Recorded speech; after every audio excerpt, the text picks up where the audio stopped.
Hi everybody, it's Michelle and welcome back to my channel, The Book Orchard. I am doing a book haul for you guys today and I'm just decided to do it here for a change because I've got like all these books around me. So today I'm going to kind of go through, I did a whole bunch of orders for myself. Like, oh my gosh, booktube has got me buying a ton of books. Like, I know they all say you do this massive haul in the beginning, but like some of them are still sort of filtering through, but I got a bunch of them so far, so I'm going to kind of go through those with you. And like I mentioned before, I'm a homeschooling mom, so I've actually got 2 or 3 books there as well for just to have a squiz at. But if you guys are interested in one or the other, I'll try and put a timestamp down below so that you can decide which one you want to have a look at. So needless to say, let's just dive in. So one of the books I got was A Fountain of Silence by Ruta Sepetys. She writes, from what I understand, she writes the most incredible historical fiction. She does a lot of research into it, and especially with things that aren't necessarily widely known, which I think is really cool. And this one specifically is in Madrid in Spain, 1957, and the country's under the oppressive dictatorship of Francisco Franco. There was no ways I was going to remember that. And basically what happens is this 18-year-old kid, Daniel, comes into the country, like he comes in to kind of check this place out with his dad, who's like a really wealthy oil tycoon. And he wants to kind of capture Spain through his camera lens, mostly because his mom was born there. His mom's obviously Spanish. And through his journey on trying to take photos of different things, he ends up meeting Anna. And on the journey through this book, a lot of interesting facts and images become quite vivid and become illuminated through his camera lens about the Spanish Civil War. So I'm very interested to find out how she kind of wraps things around here.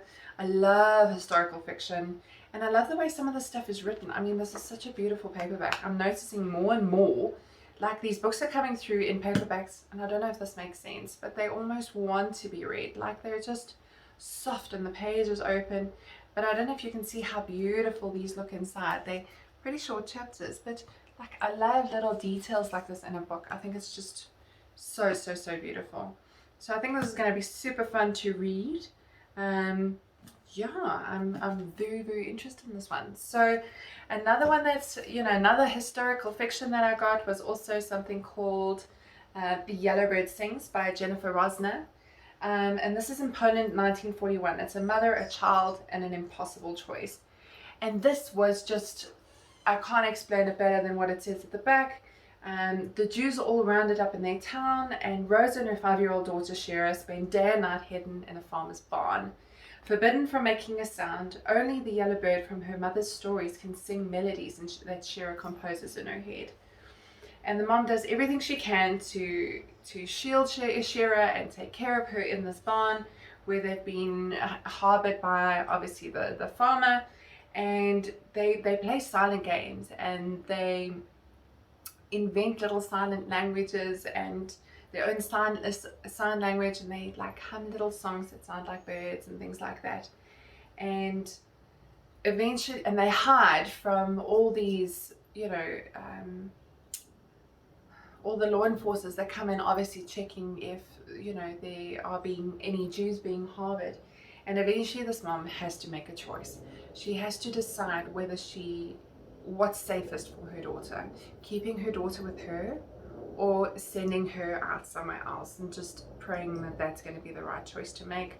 And I just reading the back of this, oh gosh, if being a mom, it's so funny how this happens. Like it always, you come across this saying when you considering having kids, and it kind of just says, having kids, your heart is running around outside your body.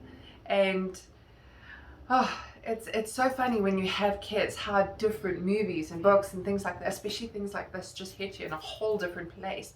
And just reading the back of this, like I think this is going to be such a tearjerker. I am, oh gosh, like how do you let go of your child and just pray that that's the right choice to make in a situation like this? You would think that being there to protect your child, that's going to be the thing to do. So I'm very interested to see the story around this and what happens and what she ends up deciding. I think this is going to be a very sad, very emotional, But beautiful, beautiful sentiments in this book. So I'm quite interested to read this. Next one I found, one of the other ones I found is called The Choice by Edith Eger. Now this is also another historical fiction. It's based around the Second World War, and Edith Eger is actually a dancer. She's a ballerina, and I think she's 16. Yes, she's 1944, and 16-year-old ballerina Edith Eger is sent to Auschwitz. She's separated from her parents, and she ends up being made to dance for infamous Joseph Mengele. I actually don't know how to say that. But basically she goes through all these things throughout the war, and eventually at the end of the war they find her in amongst like a pile of bodies, barely alive. And this is her story about everything that she went through, all these experiences as a 16-year-old, going through the camps, going through all these situations, and how she turned this around into like a whole different thing. I think she's actually a doctor now, if I remember correctly. I'm not quite sure how, but gosh, I'm very interested to find out from personal experience, you know, what personal experiences around the Holocaust. I think this is also going to be quite an emotional read. So I think that's it for historical fiction for me. Some of the other books that I looked at just came highly reviewed on some of the other booktubers pages, so I'm having a look at a few of those. This one is a lovely contemporary, The Storied Life of A.J. Fikry by Gabrielle Zevin. And this is so cute. So this guy, A.J. Fikry, owns a bookstore, and he just wants to keep things really simple. Like, he's not interested in the world. He just wants to get on and sell his books and be left alone in peace. And one day one of his prized books gets stolen, and I think it's the same day, he finds a mysterious package in the bookstore, and there's this letter that says, please look after this. And it turns out it's a child, it's a baby, and his life gets completely turned around. He decides to keep this child, to bring it up as his own. And the review I saw kind of said that this was a book that stayed with you, a book that teaches you something, you know, about human compassion, life, you know, change. I think this is going to be incredible. So I'm very excited to read this. This is quite a nice little short book as well. So I think this is going to be super fun. Then one of the other books that I looked at is a series by Holly Black, and you're going to know exactly which one I'm talking about when I say that. That's The Cruel Prince. So The Cruel Prince is a series of 3 books. It's The Cruel Prince, The Wicked King, and The Queen of Nothing. And like I said to you guys, like I love that all these paperbacks are like floppy paperbacks. I'm quite fond of paperbacks. So, you know, especially if it's a nice paperback. And I just love the little details. I mean, I don't know, where's this? I mean, look how beautiful this is on the pages. It's just, it's like reading a kid's storybook with pictures, but it's not a kid's storybook, if you know what I mean. I mean, it's YA, but the little details I think are just absolutely stunning. So for those of you that don't know, The Cruel Prince, the series is written by Holly Black. She's got a bunch of books. This one is about a girl by the name of Jude, and she and her 2 sisters, her whole family gets murdered, and they get brought into Elflame, which is this fey country. And she really, 10 years later down the line, she really wants to be part of the court. And the only way to do this is by betraying and defying the prince. And now this ends up being quite tricky, because most of the fae despise humans. So this is obviously her story as she goes through. I have heard incredible reviews about this. I think it's going to be a good, fun, like beautiful read, especially since, you know, it's it has so many fantastic reviews. So that's going to be good fun to read. I know she's recently come out with a new book. I think it's called How the King of Elfheim Learned to Hate Stories or something like that. And that's going to be a quite fun sort of add-on later if I end up enjoying the series. But I'll keep you guys posted and do a review as soon as I've done that. One of the other ones I found and came across that I'm quite excited about is Serpent and Dove by Shelby Mahurin. And this basically is a witch and a witch hunter that end up in a situation where they have to get married, And you can imagine a witch and a witch hunter. Those are like from two opposite sides of the board coming together. And it just says at the back here, there is only one way such a story could end: a stake and a match. And there is a sequel called Blood and Honey. I'm going to have a look how this one goes first. I believe the angst in this is really beautiful, really good, and it ends up being sort of like an enemies to lovers sort of story, which, as you know, is definitely, well, it's a trope I quite enjoy, is the enemies to lovers, you know, friends to lovers. I think it's fun. It makes it different, and especially when it comes from a concept like this. I mean, they are destined to be enemies. So to turn from that and then turn them into lovers, I think there's going to be some interesting things going on. And he has some interesting banter, and I'm quite excited to be reading this one. So I'll keep you guys posted on this one and whether I'm going to be looking for the sequel on this one. I love how it pops at the top here. Sarah J. Maas actually says, a brilliant debut, full of everything I love. So if you guys don't know, Sarah J. Maas writes these beautiful, beautiful stories as well. Her imagery is just absolutely incredible. I've just finished reading A Court of Thorns and Roses for the first time, and I'm busy reading the second book in that series. And her imagery is just absolutely incredible. But I'll wrap up on that when I do a bit of a wrap up of my February reads later. Anyway, the last book I got for myself is, I don't know if you guys know this one, The Strange and Beautiful Sorrows of Ava Lavender by Lesley Walton. And this is just, the more and more I come across this on booktube, or people doing reviews on this on booktube, is just about how beautifully this is written. The wording, the prose, like it's just written in such a way. And I must say, I've just started reading this. I'm probably about 20 or 30 pages in, and I can definitely agree with that sentiment. The prose, the way it's written is just absolutely exquisite. Like the language, just the manner in which the language is used, and it's really, I can't describe it. It's absolutely beautiful. The story sort of evolves around Ava Lavender, and Ava Lavender is a very interesting girl. She was born as one of twins. Her brother is born, and for a lot of his younger life he's actually a mute. But what's interesting is the way she was born. She was actually born with wings.